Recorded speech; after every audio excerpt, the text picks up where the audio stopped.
Olá, seja muito bem-vindo. Meu nome é Érico, você está no canal Lentes e Lentilhas e no vídeo de hoje eu quero conversar com você que já tem a sua primeira DSLR, está usando só a lente do kit e está pensando em comprar uma segunda lente.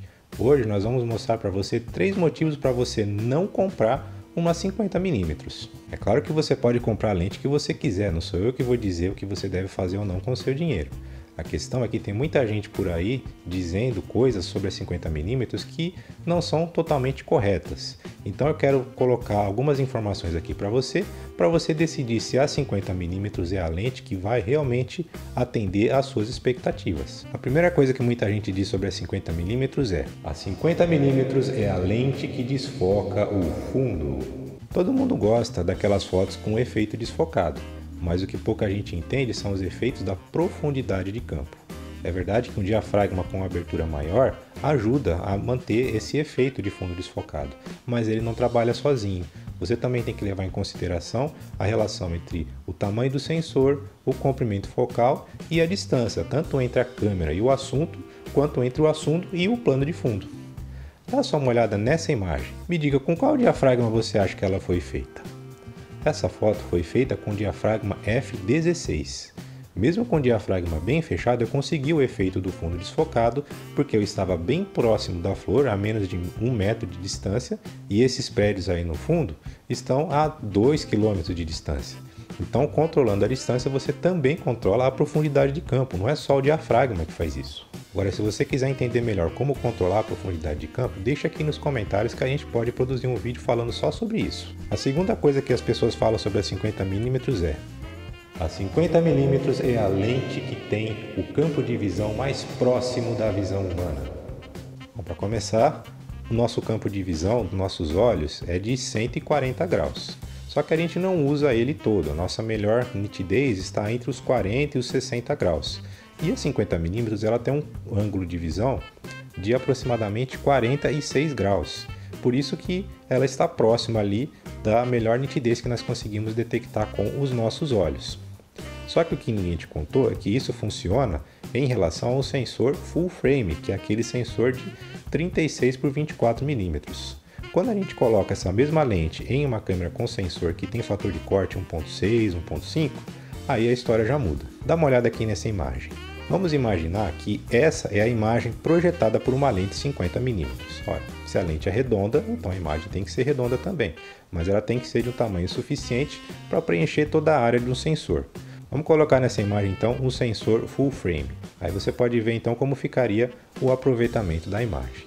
Agora vamos colocar essa mesma lente em uma câmera que tem o fator de corte 1.6, com o sensor de 22,5 por 15mm. Agora você pode ver então que a imagem ficou muito menor.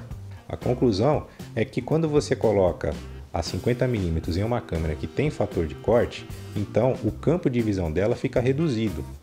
Isso pode gerar alguns problemas para você. Por exemplo, você vai ser obrigado sempre a se posicionar mais distante do seu assunto para conseguir o enquadramento, o que às vezes nem sempre é viável. Se você estiver em um lugar apertado, você simplesmente não vai ter esse espaço para recuar. Outra coisa importante é que a distância também afeta a profundidade de campo, conforme a gente já falou aqui. Então, como você está se posicionando cada vez mais para trás, você também está afetando a profundidade de campo e prejudicando aquele efeito que você quer ter do fundo desfocado. Então, dessa forma, para que você tenha o mesmo campo de visão de uma 50mm montada em uma câmera com sensor APS, você tem que fazer algum tipo de compensação. Ela é feita através da medida da diagonal do sensor. Vamos olhar de novo a imagem do sensor full frame. Imagina que a gente traça uma diagonal nesse sensor e, aplicando o teorema de Pitágoras, a gente calcula que essa diagonal vai ter aproximadamente 43mm. Isso significa que qualquer comprimento focal que for próximo a essa medida vai ser a chamada lente normal para esse tamanho de sensor, como é o caso da 40 e da 50mm que estão próximos dessa medida. Então vamos aplicar o mesmo raciocínio na câmera com sensor APS. Então, calculando a diagonal, ela vai dar 27mm. Dessa forma, a lente normal da câmera com sensor APS ela tem que ter um comprimento focal próximo dessa medida. É o caso da 24, da 28 ou da 35mm. Essas vão ser as lentes normais para esse tamanho de sensor, que vão dar um campo de visão equivalente aos 50mm em uma câmera full frame. Outra coisa que falam sobre a 50mm. A 50mm é uma lente prime, então a qualidade ótica dela é superior. Se você for analisar, vamos falar, por exemplo, das lentes da Canon. Eu não tenho nada contra a Nikon, é que eu uso câmera Canon, então eu vou falar da marca que eu conheço, mas a mesma ideia se aplica com outras marcas de lentes e câmeras. Se você for analisar a linha da Canon, ela tem 3 tipos de lentes 50mm. Pela abertura do diafragma, elas são a 1.8, 1.4 e 1.2. Mas se você for comparar o preço, você vai ver que, por exemplo, a 1.2 ela custa 10 vezes mais do que a 1.8. E por que essa diferença de preço? As lentes da série L da Canon têm uma qualidade superior de materiais de construção.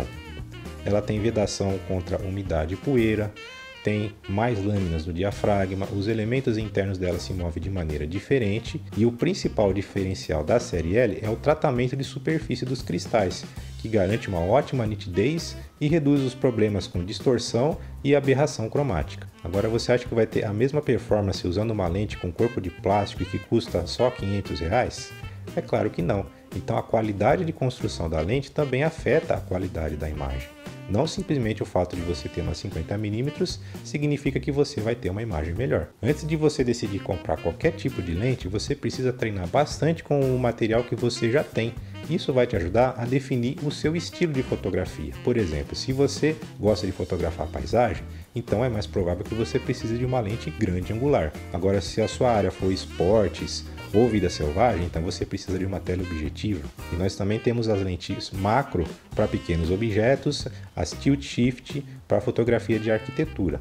Quando você define o seu estilo, fica muito mais fácil definir a lente que vai atender melhor à sua necessidade. Dá uma olhada nas suas fotos antigas e tente analisar qual é o comprimento focal que você mais usou nas suas fotos. Isso também vai te ajudar a determinar qual é a lente que mais atende ao seu estilo de fotografia. Eu vou deixar aqui na descrição um link para um site onde você pode pesquisar imagens feitas com câmeras e lentes específicas.